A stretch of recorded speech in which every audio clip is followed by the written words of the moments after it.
to discuss issues and questions that could be sensitive in nature. So we will start very soon. I had a few general observations to make, but before I do that, can I request all of you to open your videos? I'd like to see your faces. All of you, please, as a matter of principle, as a matter of courtesy, open your videos, all of you, so that we can see your faces, we can discuss. Right, quickly as you can, we can get cracking. Right, I can see many of you opening your videos. Please open your videos. I don't have to ask you. That's the usual drill that we have. So friends, today's session is going to be an important one because usually the board does not ask sensitive questions.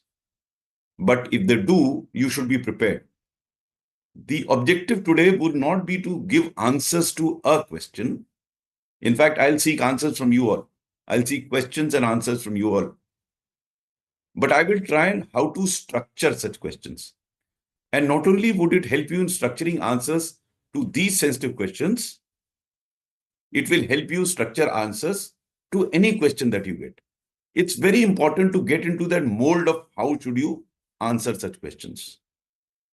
Now, before I ask you to present those sensitive questions, I had requested you that in case you have sensitive questions and you want answers to those questions, you can bring them here. I will just start. But before I do that, there are a few observations I thought I should make. Number one, I hope those that joined the group, guidance group later, have had the occasion to watch my video on how to prepare for personality test. It was one of the first few sessions that I took after how to write your DAF. I had taken a session. Can I see some nods here that have some of you watched that video? Can you please nod and say that you got it? Aparna, are you there? Can you nod your head? So just nod your head. I mean, before the board also, you may have to just nod your head a bit. You can't sit glum and be absolutely impervious to whatever is coming from the board side, right? So when I ask you to nod your head, either agree or disagree. You can't sit just like that. So I'm asking that question again. Whether all of you have watched my video or attended the session on how to prepare for personality test. I can still see Anurag. Okay, Anurag, now I can see your head. A slight nod. At least you should make the board feel happy about being able to respond. And response does not mean merely verbal response. That's the reason why I want you all to keep your videos on, because equally important is your body language. Mark these words, 5 or 7 marks here and there. You are into the service, you are out of the service. You are into the IS, you are out of the IS. I don't know about now. In my batch, there were 4 persons, 2 of whom got into the IS, 2 of whom did not get to the IS with the same mark. So that's the margin is there. So whatever I tell you and what are the effort that we are making, it is basically to get you those critical marks to get the service that you want. Hence, it is important for you, number one, to attend all the sessions. Number two, to have that reading of editorial article every morning. Are you reading that? Can I see some nods here? Some slightly more aggressive nods. Amit is shying away. Amit Kumar Dikshit. He's not neither nodding or he's saying no. Are you attending? Are you reading the editorial articles aloud? Amit. Okay, good. Thank you. Then read it out after you read it out and then speak it out. And then I hope all of you are in some group or the other in active discussion with each other. You are. Now here, Alan Sibi has just informed me that he's not in any group. I can understand he's not. He will get into a group today. What we have done is we have taken a very conscious decision that some of you are not very keen on group discussion. We don't want to push you. Of course, as I have written in some of your groups, you will regret it later, mark my words. Many have regretted it later for not following the advice. There is a lot of advice and noise around. The choice is yours, whether you want to listen to this noise. You know, in one of the groups when I commented, one person responded by saying, "Sir, I was busy with my friends." I mean, I pity that guy because his friends are not going to get him into the civil service. And imagine that guy and some of you have worked so hard and come this distance, and now you want to spend. I have no problem. You must spend time with your friends, but not at the time of group discussions. I have myself said, go with friends, go to movies, but your priorities have to be straight. Somebody else wrote, sir, I had something important to do. What could be more important than the preparation for the personality test? And yet, he did not find it important enough to attend to this. I say that every year. And when I go to the academy, I talk to those people. And I also talk to people who could not go to the academy or did not qualify. And mind you, friends, they tell me, I wish, sir, we had listened to you. So the choice is yours. You want to listen to us, listen to us. You don't want to listen to us, your choice. Okay, with these words, let me get down to what we decided for today. So what we'll do is, I'll ask you, you raise your hands. If you have any sensitive question in mind, raise it, and then we'll jointly attempt to answer that question. So then the floor is open. Those who have sensitive issue or question in mind, please raise it. The first hand is Siddhant. Please unmute Siddhant, and he can ask his question. Listen to it very carefully. Sir, my question is that what do you think central government has failed in Manipur? How I can answer it? Sorry, come again. Can you be slightly louder? Sir, they can ask what do you think central government has failed in Manipur? How I can answer it? Central government can? Central government has failed in Manipur. I can't hear you. Can somebody else hear what he's saying? Please pronounce it clearly. Come again. Announce again. Sir, they can ask what do you think central government has failed in Manipur? What money central government has what? Failed in Manipur state in Paid handling in Manipur. Manipur. Okay. Yes. Let's raise this question. Let's raise this question. Probably they will not ask, but let us take an extreme question and see if even such sensitive questions are asked, how do you answer? The question is, has the central government failed in Manipur? That's the question. Now, rest of you put your hands down, and I would ask one of you to answer this question. Then I'll tell you how to go about answering it. Okay, anybody volunteering to answer this question?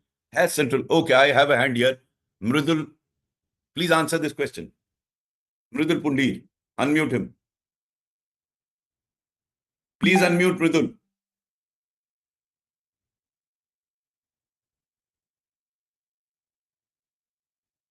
Mridul, you try and unmute yourself. Yes, sir. Yes, unmuted. Yeah. Yes, sir. The central government for the past 1.5 years has taken various steps, and the Ministry of Home Affairs also taken the steps of sending many companies of the Central Armed Forces, and they are working in coordination with the state government. And the situation is improving day by day there. And we can say that the steps taken by the central government and also Home Minister himself has been yielding very much results. But the situation is not 100% peaceful, but we are heading towards the peaceful Manipur. Thank you, Manjul. Anybody else volunteering to answer this question? Any hand? Yes. Kishan. Please unmute Kishan. Hello, good afternoon, sir. Good afternoon, Kishan.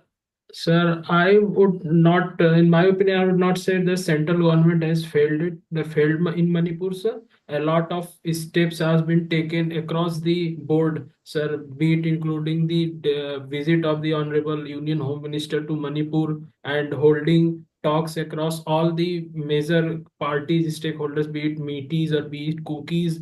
And there has been a special security advisor has been appointed to Manipur as well. So number of steps have been taken, sir. The history of Manipur have been such that even in the past, sir, such sectarian violence have taken which have lasted for years. So considering the terrain of Manipur, considering the ethnic distrust that is there, sir, the peace in Manipur will take time to return. But in last few months, the normalcy has returned, and central government is putting a lot of effort into it, sir.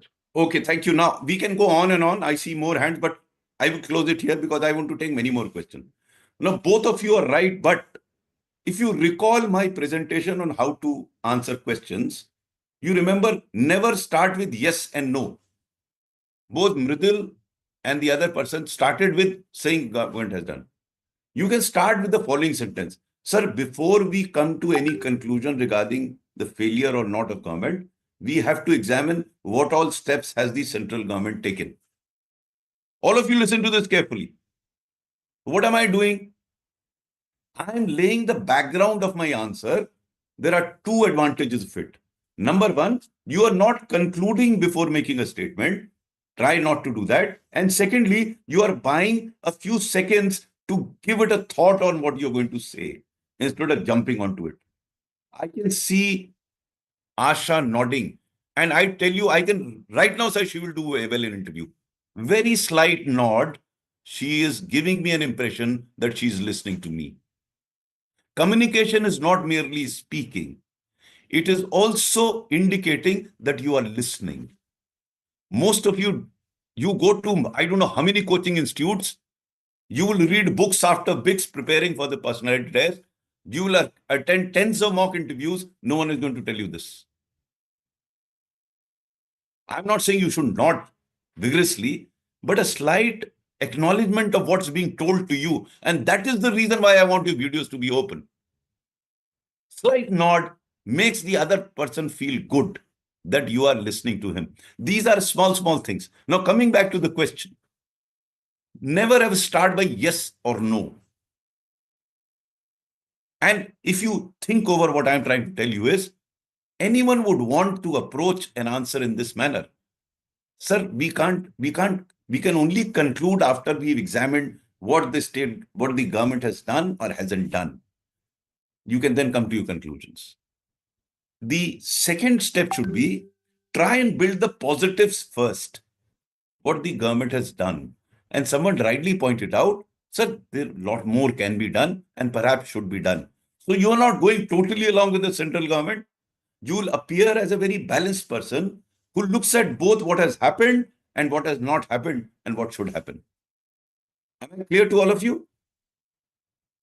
I'm glad that a more shake of head, though Amish Yadav is busy elsewhere. I couldn't see him. See, I'm watching you all. There is a reason why I'm doing it. You must all be wondering, hum ye kar kyun rahe? Why is Mr. Anil Swaroop helping so many people? What is StudyIQ getting out of this? You know, it's a passion with me. Some of you, when you retire, I will not be alive. You will understand what I'm saying. But quite a few of you couldn't care less. तो दोस्त के साथ चले गए थे, friends के साथ चले गए थे. Imagine I am more bothered about your getting into the civil service than some of you being bothered. And my only concern is in the past 5 years, when I talk to people who haven't qualified, I feel sad and bad for them because they didn't feel for themselves. वो सुनते ही नहीं तो मालूम नहीं क्या कर रहे हैं. And the results have been absolutely amazing. Last year, out of the 180 people we guided, 123 qualified. Others didn't listen, they didn't qualify. It's as simple as that. You don't participate in group discussions, I can guarantee that you will not qualify, let me tell you. No, think over it. That's the guarantee based on my experience of past. And that's why I keep, pushing you to participate in group discussions. Right? Okay, let's go to the next question. What is the next question? Someone wrote it in a chat box. Okay, yes. Mridul Pundir, please go ahead, ask your question. Please unmute Mridul. Sir, my question is related to the Places of Worship Act and the survey we are doing in the sites. So ask a question. Don't raise an Sir, issue. my question is whether this act should be upheld and the survey should be disbanded of all the sites, like the protest we are seeing in the Varanasi, Mathura, and also in the Ajmer Dargah scenario. So Okay, should it again, let happen me or tell not? you, considering the extreme sensitivity of this question, it will not be asked of you. Because it's extremely sensitive even, but let us know. My contention is today, I am deliberately taking these extreme questions that if you can answer these questions, you can answer any question. And please very closely note how we are approaching answer of that question. It's very important. I have often said it is not the answer itself, but also how you approach that answer, how you present that answer. So any volunteers? For volunteers, you have to raise physical hand like this. Okay. Any volunteers to answer this question? Yes, I see Shashi Kala. Please go ahead. Unmute yourself and ask. Answer the question. Listen to what she's saying carefully. Assume that she's from the board. All of you. Yes. Hello, sir. Good evening. Yes. good Sir, evening. Yes. I heard about the question asked is about the Sambal and the mosque violence. Is it like have I heard it clearly? The question No, is complete act. Yes. whether the act should be Okay. abolished or not. Is that right, Manjul? Mridul? Yes, sir. Okay. The survey of the site should happen or not. Whether Changes the survey of the character. site should happen or not. Okay, sir. Actually, I heard it wrong then. No, anyway, answer this question. Suppose this is asked of you, answer. Whether the surveys that are going on in various places Okay, to sir. dig out something, whether it's right or wrong.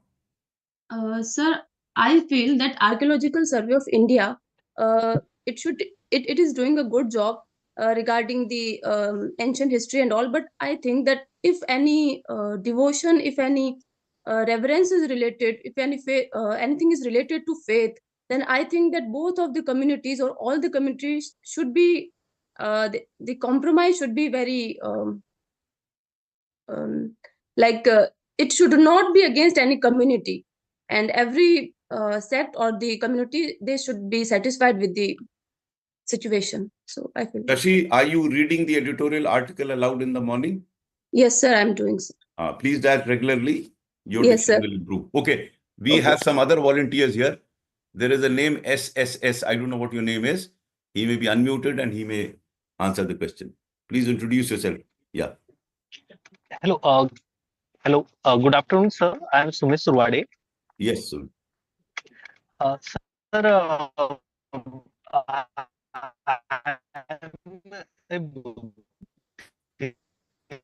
There is something wrong with your internet, so we can't hear you clearly. We go to Umesh. Umesh, you can answer this question.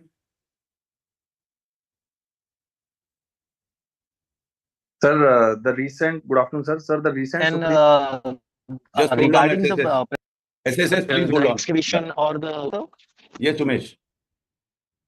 good afternoon, sir. Sir, recently the Supreme Court has put a ban on all the proceedings, all new excavation which has to be done for that. And the original of that was as it was in 1947, but only some disputes which are ongoing, like the Babri Masjid, had to continue, sir. So those have been resolved. So, sir, I think presently we should not uh, go after, or we should not excavate new sites, because then that can harm the public order, sir. Not just religious sentiments, but public order should also be kept in mind, sir. Okay, anybody else? Any other volunteer? I have a hand from Vivek Vaishnavi. Vivek?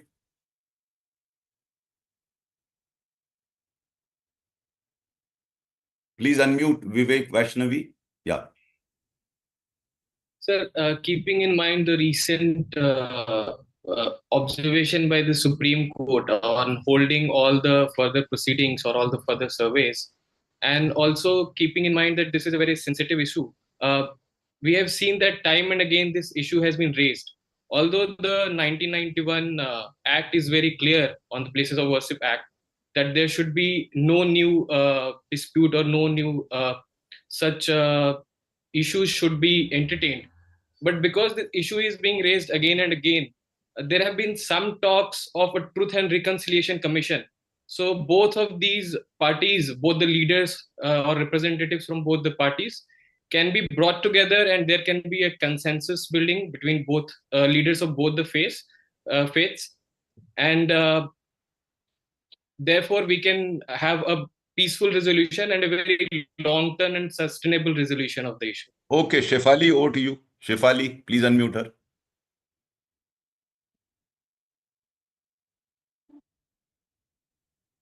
Yes, sir. Sir, since the Places of Worship Act has a long history of maintaining communal amity, communal harmony, so I think so. Status quo should be maintained, seeing how Sambar riots and earlier Babri Masjid riots panned out. So I think so.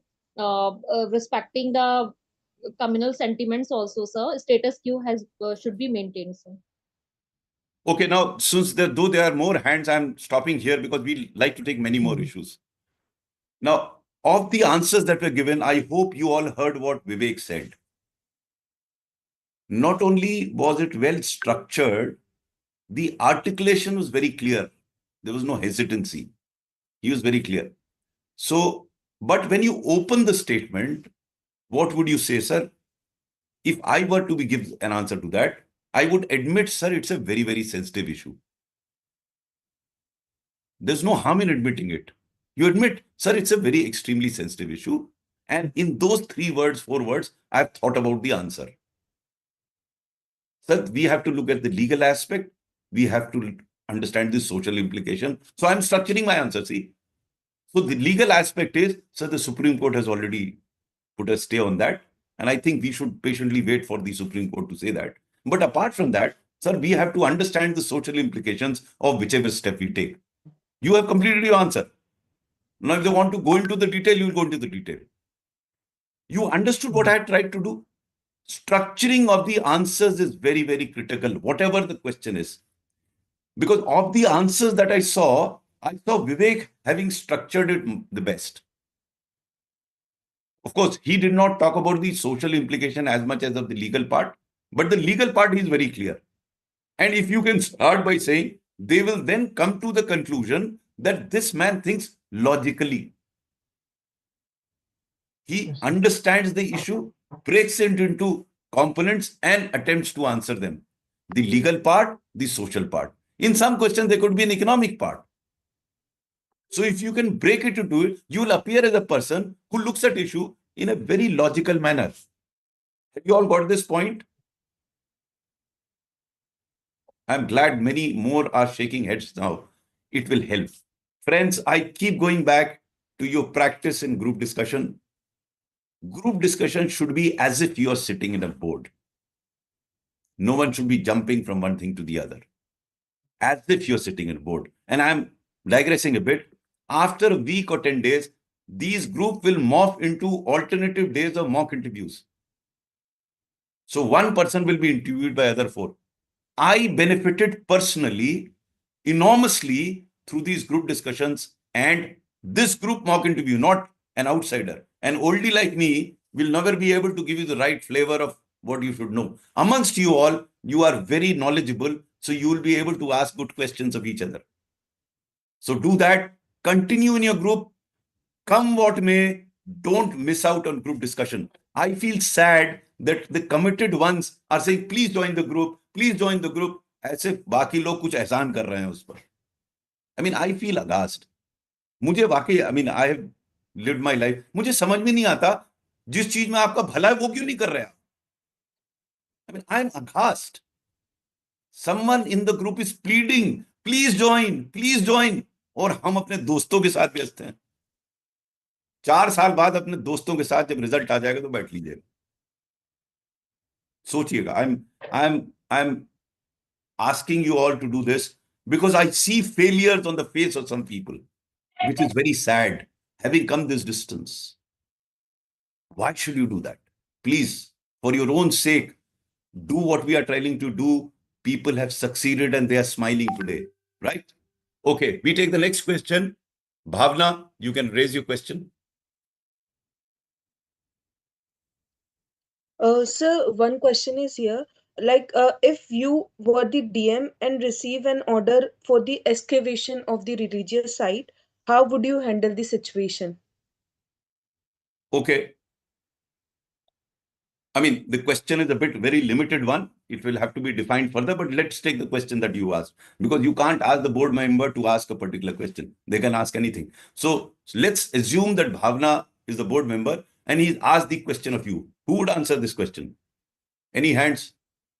Okay, I see Alan Silby. Yes, please unmute Alan. Good evening, sir. Good evening, Alan.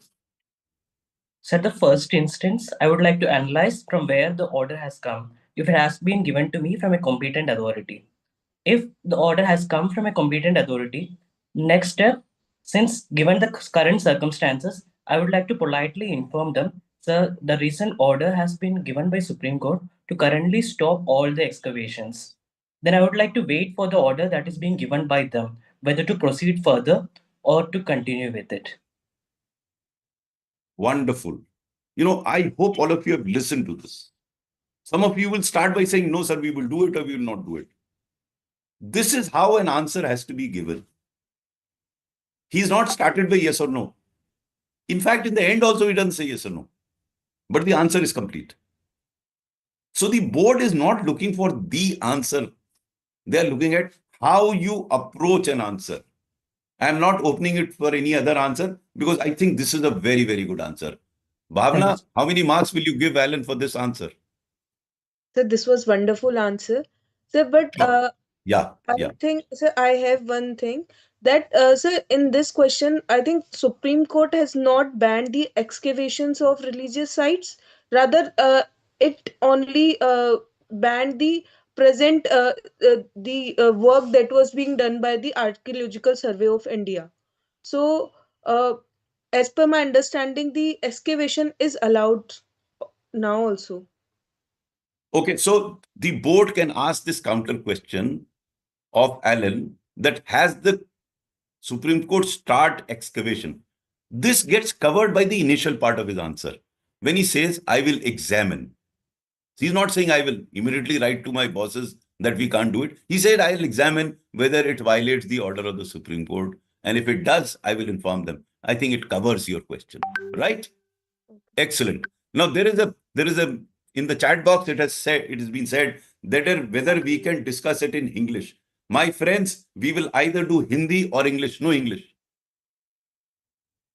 आप में से कोई व्यक्ति हिंदी में प्रश्न करना चाहता है तो उसको ये पूरा फ्रीडम है कि वो हिंदी में प्रश्न करे, उसका उत्तर या तो अंग्रेजी में दीजिए या हिंदी में दीजिए। इंग्लिश में तो बोलना बंद कर दीजिए, लिखना बंद कर दीजिए फिलहाल।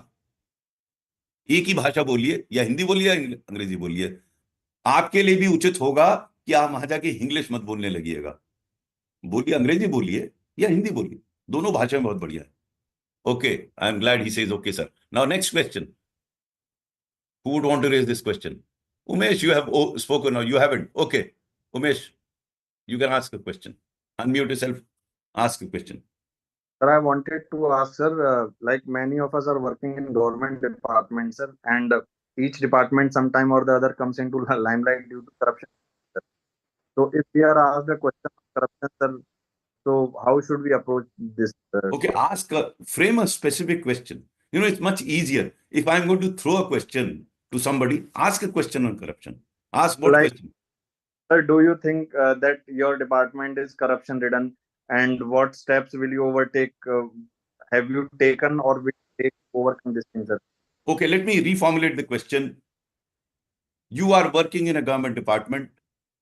Do you think that there is corruption in that department? And if yes, what steps have you taken or you would want to take care of corruption? Is that okay, Umesh? Reformulation of your question? Yes, sir. Yes, sir, sir. Right. Okay. Any volunteers to answer this question? Very interesting question. If not directly, indirectly, such a question could be asked of you. I can see. Can I see any physical hand here? Okay. Sabi iPhone. I don't know whether your name is Sabi or not. Yes, sir. Sir, we can answer like that. Definitely, there are few incidents of corruption in our department, but these few incidents have been malingering the image of our whole of a department. But these few incidents cannot define the whole of our department.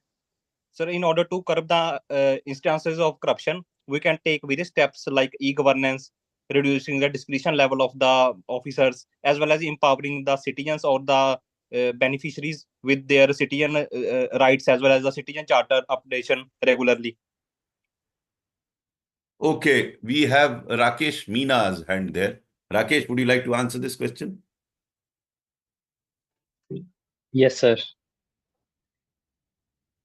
Sir, I agree with Sabi's answer that the corruption, so only few people are doing the corruption and it is destroying the image of the whole department. So we cannot generalize this thing for the whole department, that the whole department is doing the corruption.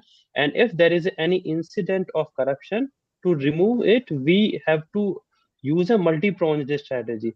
First of all, we need to strengthen the institutional mechanism that is there. For example, in every department there are central vigilance committees, and and there are mechanisms to control the corruption. So we need to strengthen that.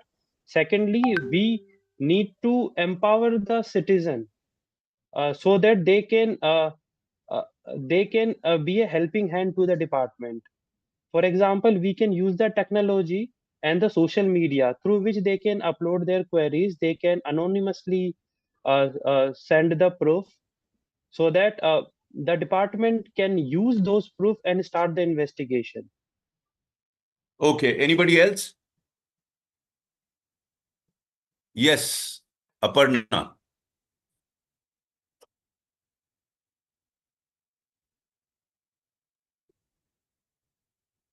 No, first of Aparna, all, I can't hear you. Yeah, sir, carry on. am I audible now? Yes, you are audible now. Okay. First of all, of course, there are certain allegations of corruptions, and those allegations have to be investigated by the mechanisms already laid by the law. And to avoid such issues, in short term, there should be complaint boxes put in place so that the public can complain about corruption issues, and also helplines shall be put in place. And in the long term, in order to reduce the issues of corruption, there needs to be awareness generation, not only among the officials, but also among the public as well, that giving bribe is also a crime. Such awareness should be there. And also in the long term, ethical training shall be provided to the officials so that they are able to work without indulging in any acts of corruption. Okay, thank you. Now we can go on and on. I'm not opening it for discussion because I want to take more questions today. Let me respond to these answers. I think as far as the structuring of the answer was concerned, Aparna was on spot. Probably she could further refine it by saying, so there could be immediate measures, there could be short-term measures, there could be long-term measures. And then go one by one and explain what could be the immediate measure, which you said, action against people, what could be the short-term measures, what could be the long-term measures. Structuring is very important. It presents you as a person who's a structured thought process. Both Sabi and who else was there? I forgot. I lost him. Both of you, yes, Rakesh. Both of you answers were okay, but again, marks don't get given for answers. Marks get given for how you present your case. And a couple of points that I'd like to mention here, which I had mentioned in my presentation also. Please have a look at it again. Don't use the words like definitely. Sabi opens his statement by definitely. And it appears, since I spoke to him yesterday, it appears to be his takya kalam. So you have to get over this definitely. Because at your age, you cannot be so definite about what you have to say. You have an opinion right now. Okay. You don't say this should be done. Again, Rakesh went on to say this should be done. If I were him, I will politely say, perhaps this aspect also needs to be looked into. You have to appear as a humble person with a very firm view. So please watch my video again, because I have emphasized the need for using these terms so as to convey a message to the board that though you are sure of what you're saying, that's not the last view on the issue. Is that understood by all of you? Do you get the import of what I'm saying? Sabi, if that is your name, have you got it? Yes, sir. Huh? The reason, Sabi, you spoke well, but you started definitely, and the board will say, yeah, abhi se definite ho gaya, yaar, isko sab pata hi hai. So when you spoke to me yesterday, I said, be conscious of the fact, avoid definitely, why? I mean, it's not that you mean definitely, but since you got into this response of starting with definitely, you started your statement with definitely. Never start your response with definitely or certainly. I have often said, and practice this time and again. Keep asking yourself questions, and that's what the groups are all about. In a group discussion, tell your friends that if I use these terms, please stop me. You have even a week, 10 days, it will make an impact. Somebody in one of the groups said, since my interview is on 10th of January, I'm not participating in group discussion. I almost told him that you are not going to qualify in any case, whether you participate or not. Every day is important, friends. You can change. And I'm telling you, I'm an example of change. I'm still learning today. I don't have to give any UPSC interview. That's how you improve. Every day, every moment. Be observant, listen carefully, have the commitment to improve. By reading more books now, One guy could not attend a particular group discussion because they said he had to go to library. Libraries are not going to help you now, my friend. Libraries have helped you in the written exam. Now libraries will not help you. Be sure about your priorities now. And I'm happy Aparna said what she said. Aparna, I don't know whether you're participating in group discussion, whether you're reading the article aloud or not, whether you are speaking it out in your own words. Do that, it will improve further. Because you got the right structuring, perhaps articulation can improve. Whatever 10 days you have, 15 days you have, 20 days, doesn't matter. In fact, my advice to people like you is even after your interview gets over, continue this practice of reading the editorial article aloud and speaking it aloud. Friends, I have seen a large number of IAS officers fail in the service because they have poor communication skills. They managed to get, during my time, you had two optionals. So you did your optionals well and you got into the service, failed miserably. You can't know how miserable those people feel that they are IAS officers, they are good for nothing and they know they are good for nothing. So this is not merely for this interview, for your overall personality development. And in case you're unable to make it to the civil service, you will succeed in life if you improve your communication skills. So don't take it that it is only for interview. I'm telling you this. Guys who are missing out on these group discussions, who are not reading these articles aloud, will remember these words as many others. Right. Okay, we go on to the next question. Harshit, you have a question?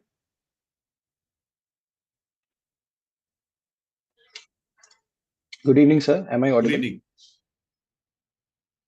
Yes, Harshit.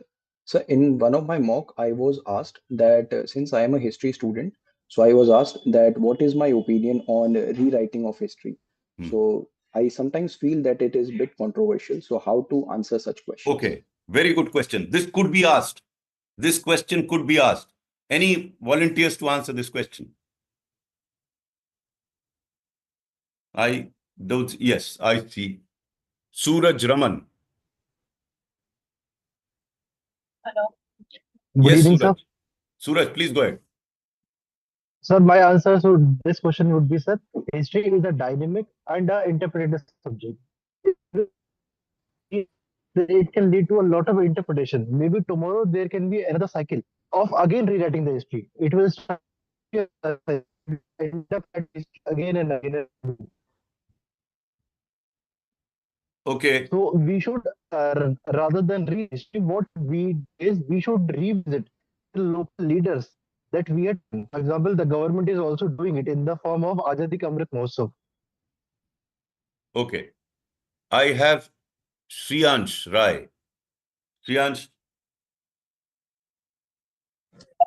Good evening, sir.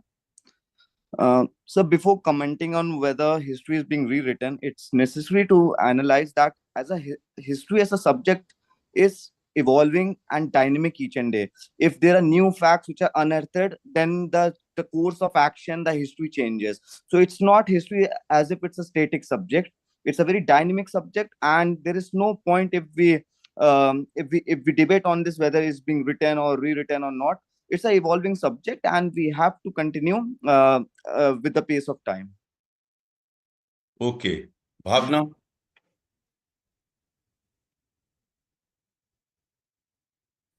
Sir, I consider history is a subject where various perspectives are there on the basis of history, and on the basis of these perspectives, history is written in the various forms. So rather than rewriting the history or revisiting the history, we should enrich the history by different perspectives so that we can have the broader perspective and the broader idea about the history. Okay. Anybody else? I want somebody new. I mean, I see same hand. Yeah. Siddhant Singh. I would like more participation from others. Nimisha is sitting totally glum. Next time I'm going to ask you to answer the question. Be ready. Sir, Yes. am I audible? Yes, Am I Siddhant. audible? Yes, Siddhant. Sir, when it comes to rewriting the history, we can observe that there are the various unsung warriors who are not included in our history. And when it comes to rewriting, if we are including that warriors in our history, then there is no wrong in it. We can include them, but at the same time, we should keep focus that all these debates should not be politicized. All the inclusions should be in the respective way. Okay, so we can go on and on. It's a very interesting subject. My take, again, would not be in terms of what you said, but how do you approach this question? In my understanding, history as such has to be based on facts. And then there could be views on it. Now, if certain facts come to light, then those facts should be brought forth and people should be allowed to have opinion on it. But merely having different opinion, we can continue to have those opinion. But without having looked at certain new facts coming to the fore, it may not be appropriate to start rewriting it. Rewriting part, in my view, has to happen if some new fact has come to light. Now, no one can contest this part, the fact part, right? And then you lay down that you're okay with opinions, but those opinions also have to be based on facts, right? So you can answer it quickly in just 3-4 lines, and probably the examiners will also be satisfied, right? Okay. Some nods will help me understand. Okay, Aparna, you have a question? Yes, sir. I have a question. I'm working at the High Court of Kerala, so I'm expecting questions regarding the whether there is a need to increase the role of executive in judicial appointments, as well as questions regarding judicial overreach. So I want to know how I can tackle such questions without creating a controversial statement. So let's take it one by one. First, let us talk about role of executive in appointment of judicial. What would be the answer? The executive, let me put the proposition here. Do you think that the role of the executive should be increased in appointment of in judicial appointments? Any answer here? Anyone volunteering to answer? Okay. Shreyansh, sorry. Shreyansh Rai. Yes. Please unmute Shreyansh.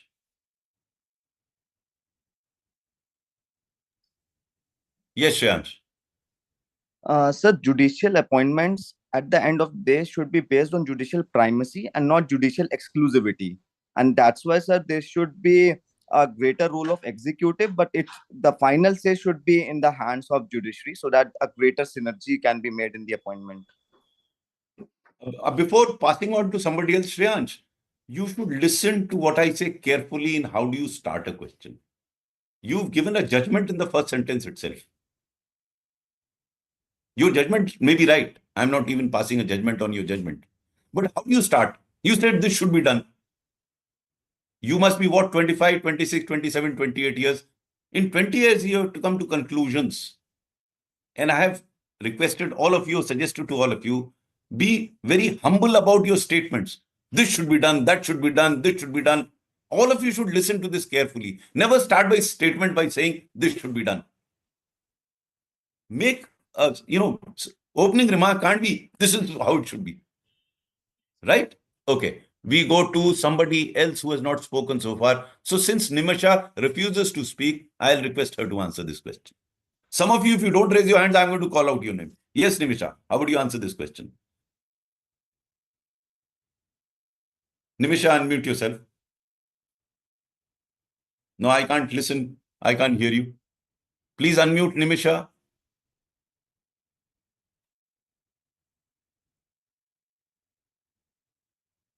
Nimisha. Oh, she's ensured that her voice is not heard. Sir, Oh, yes, now you are there. I'm sir, so glad. I got unmuted just now. I was trying Okay. to unmute. Okay, go ahead. Answer this question, Nimisha. So in the past, there have been instances where the role of executive was tried to include in judicial appointment through the 99th constitutional amendment. However, that was denied by the Supreme Court itself. So given that executive is an important pillar of the democracy, there should be a balanced role and involvement of executive as well. But the final say should lie in the hands of the judiciary itself. So this balanced approach would be more holistic. Good. Bhavna, can I hear you?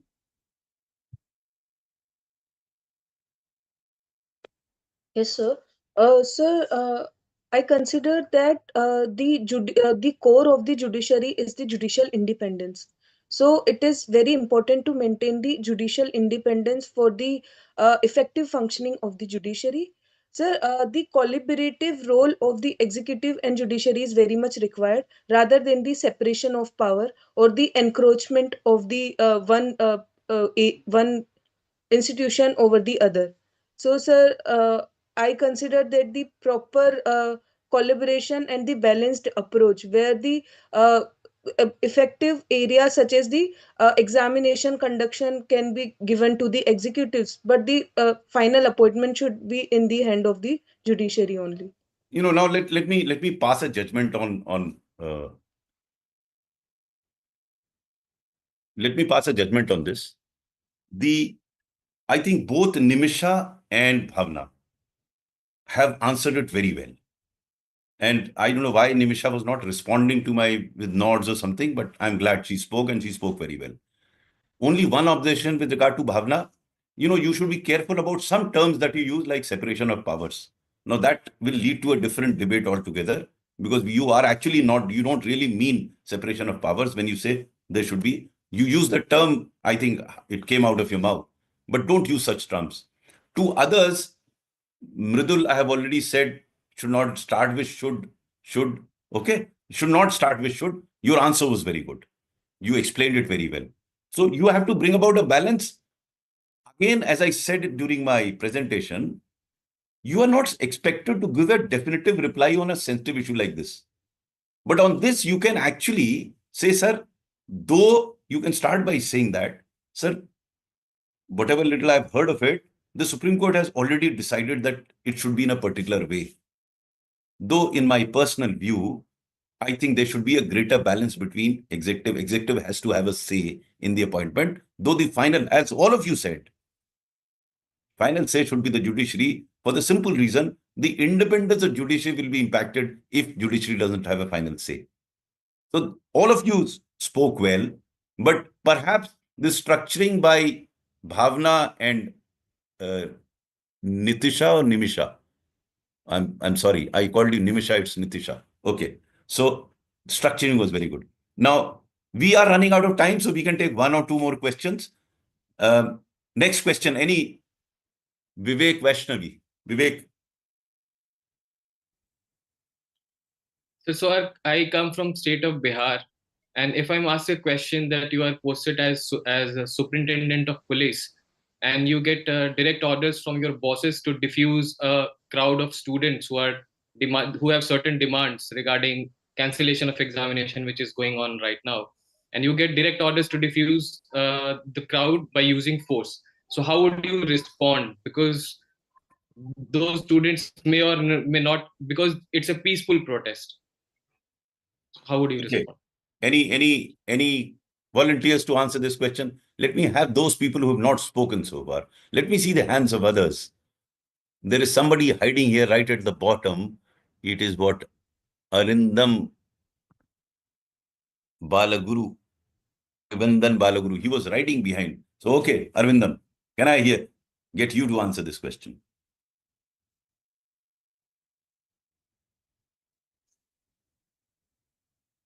Sir, first, I would understand whether the student protest is leading to any kind of public order issue. As far as they are conducting their protest in a peaceful manner, it would be unfair and not possible for me to execute that order.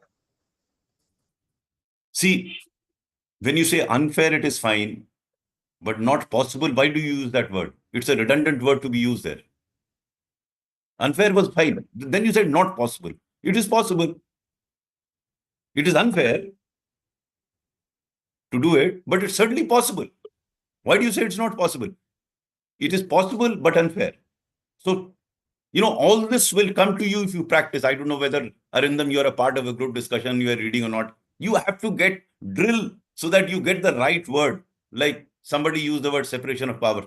This happens because on other use, definitely. Now, all this, you can rid yourself of these phrases, which unnecessarily will put you into trouble. Right? Anybody else volunteering to answer this question? Can I see a hand here? Mridul, you've been answering too many questions, and I know you know the answer to this question, so I'm not asking you this question. Anybody else? Yes. No, Alan, you have also answered a question. I am looking at somebody who is not. Umesh, iPhone. No, you also answered. So hold on. Ravi. Ravi is looking very smart, very smartly sitting. He must answer this question. He has a very smart countenance. Yes, Ravi. Good evening, sir. Good evening. Sir, as far as I've heard the question right, it was regarding the students' protest in Bihar, right? Anywhere. Oh, It's a okay. student protest. Okay, It's a sir. peaceful protest. And your boss asks you to disperse the crowd. If I've analyzed this correctly, if the protest has been done very peacefully by the students, the order to use the force on them would not be a good one. I will ask the competent authority to reconsider it, because if we see this protest is peaceful and the students are just putting their demands peacefully, and we can ask the group of students or the leaders of the students, we can talk to them if they have any issues.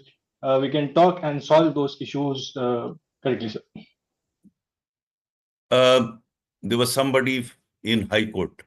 Aparna, you would know law in this. You would know what is the legal provision in it. Will you answer this question?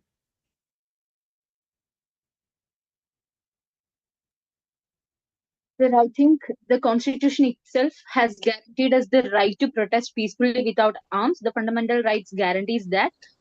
So I think if the students are protesting without any kind of violence, without any kind of damage to public order, then they shall be allowed to express their opposition against any particular act of the state. But at the same time, we have to make sure that the protest does not escalate into a violent one. So we have to bring together all parties to the table, the student protesters as well as the government, to discuss and find an amicable solution to the issue. See, what I like about the way Aparna goes about answering questions is that she looks at the legal dimension, she looks at the non-legal dimension. The second part, what she spoke, has nothing to do with law. It is your ethical duty to get the warring factions on the table and get to discuss. The problem is still not be solved. But that's the way to solve the problem. I mean, I've been an administrator myself, and she hasn't been as yet, but that's the way to solve it. And the board will be extremely happy with such an answer. She's taken the legal context, what the law permits, and then she says that. Of course, anyone who had some experience in administration will say that whether a crowd has to be dispersed or not is a decision of the man on the spot. No one sitting in Delhi or Lucknow or elsewhere can direct that disperse the mob, because the nature of the mob can only be determined by the man on the spot. And that's why I don't know about the new CRPC, earlier CRPC has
Hello, can you hear me?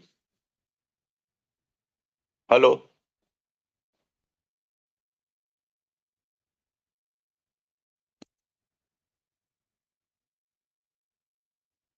Can you hear me? Hello. Hello. Can you hear me? I'm sorry, there's something wrong with my computer. Can you connect me to the group again? Connect ho gaye. Okay, I'm trying to open my laptop. because there was some power problem here. So I'm trying to do that. Just bear with me, all of you.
I'm extremely sorry. There was something wrong in the power here. It just went off.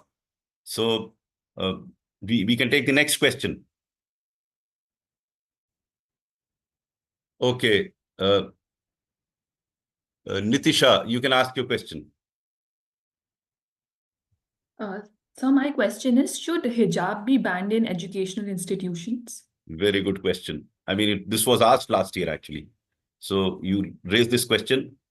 Anybody volunteering to answer this question? Anybody? Do I see any new hand here? Yes, Kishan.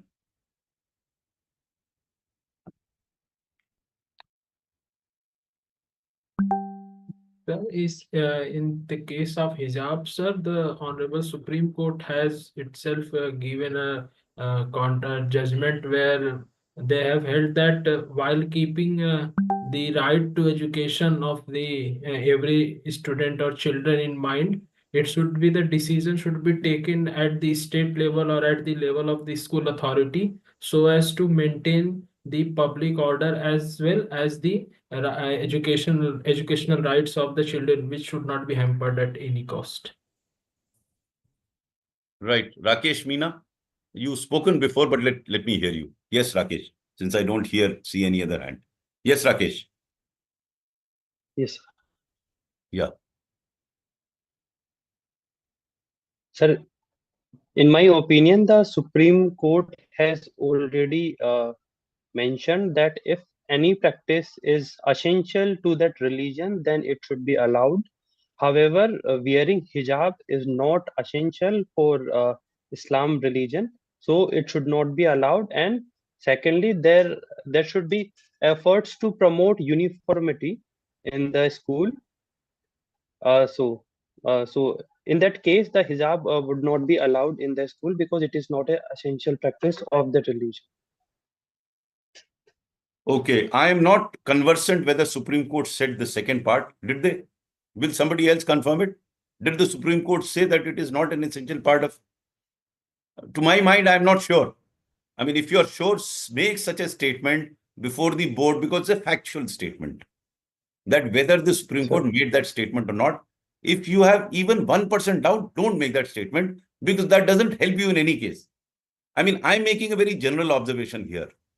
If you're not sure of anything, don't state it unless you're asked to state. On your own, you should not be stating things of which you are not sure. Okay. We have Manoj. Manoj, can you throw some light on this? Manoj Pundir.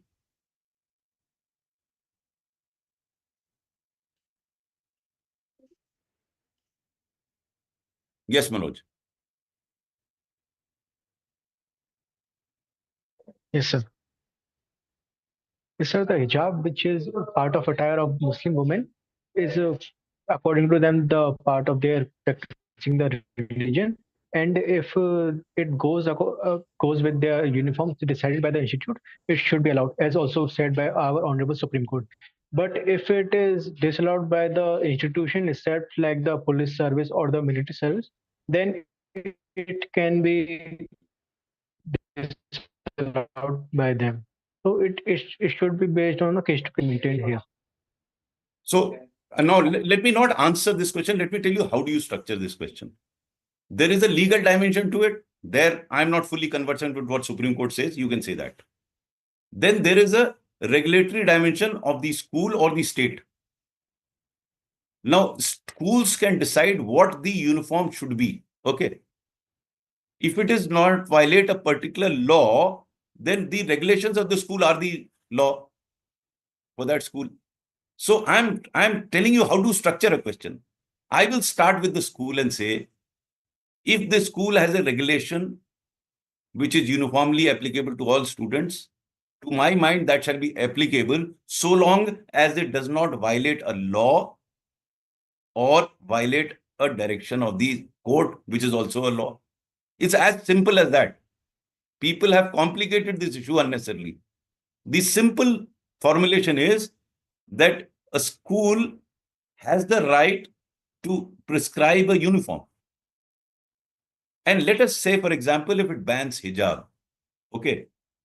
If it bans hijab, so long as it does not violate a law, then school has the right to have that provision. School has to follow a law. If the law says, or if the court order says that this should be done, obviously the school has to do.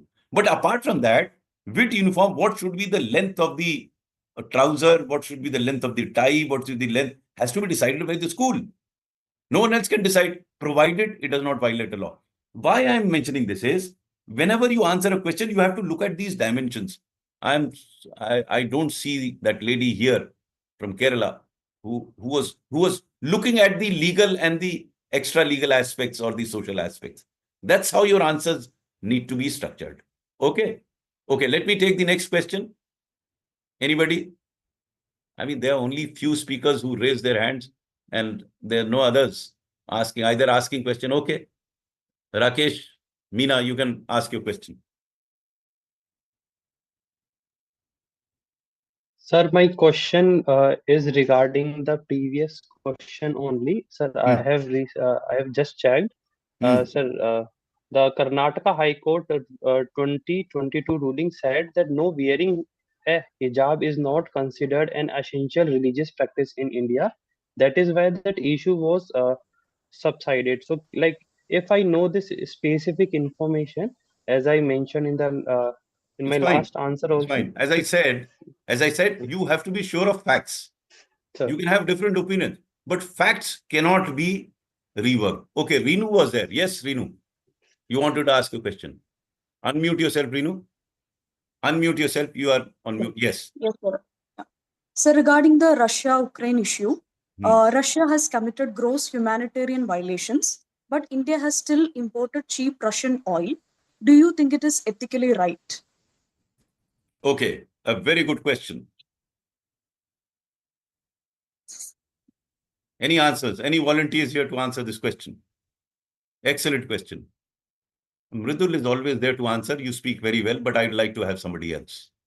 I will come to you if there are no other volunteers. Yes, Asha Kumari.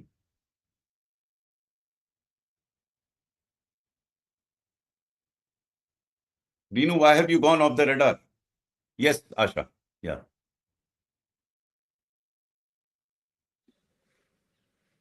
Sorry, sir, I have raised the hand to ask a question. But you answer this question. Let this question be yours. Let's see what your answer is. Sorry, sir, I still have to read about this. Okay, right. We have Harshit, who has raised his hand for the first time. Harshit, please answer this question.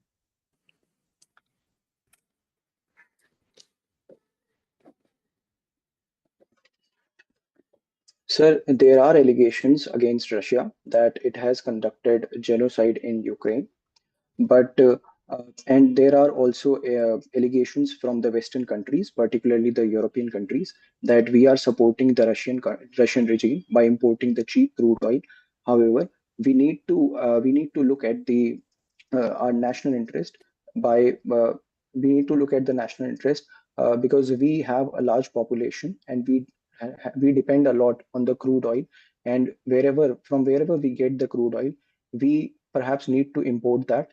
Coming to the ethical angle, I think that it is wrong because ethically it might not go well. However, if we look at the realistic point of view, then it probably should be done. It probably should be done. So if you restructure, you answered it very well, but if you restructure it, sir, any foreign policy has to be a combination of ethics and real politics. Even if there is an instance of our being a bit unethical, if it serves a larger interest, it is in the national interest that we are doing it. But again, sir, it may not be right to say or right of the Western world to blame us of being unethical because they themselves are seeking a lot of support from what is happening in Russia. It's not that they have stopped everything. They continue to import a lot of commodities and fuel from Russia, gas from Russia. They're still dependent on that. So they should be the last person to pontificate us. But it is correct that it may not be totally ethical to do that. But we have to bring about a balance between our ethical commitments and our realistic requirements or real politics. So your answer was correct. You can rejig it a bit. Do we have somebody else answering this question? Though I have given a bit of a hint here. Bhavna Goel, you have a hand here.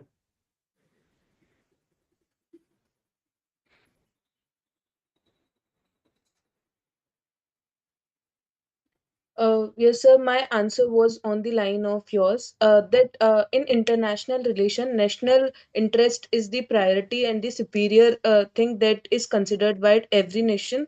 So here, the cheap crude oil is requirement of the nation such as India, where the population is very huge and requirement is also very huge. See, Sir, but Bhavna, I'm stopping you here. Sorry. I'm stopping you just to correct you on one point. Don't be categorical in your statement, like saying the national interest should be top priority. okay, sir. I mean, you can say national interest is an important consideration in formulation of foreign policy. Okay. You don't say it's top priority. I mean, it may be, but you can't say top priority. So you're not throwing ethics totally out of the window. You are saying that ethics is also there. But we cannot forget our national interest. If we require oil and we're getting cheap oil, where do we get it from? Right? Reenu, does that answer your question or it doesn't? It does. Now, friends, I have repeatedly emphasized on the approach to answering the question. It's not a question or the answer itself. All of you are sufficiently knowledgeable, much more than me, to fill in the facts that are there.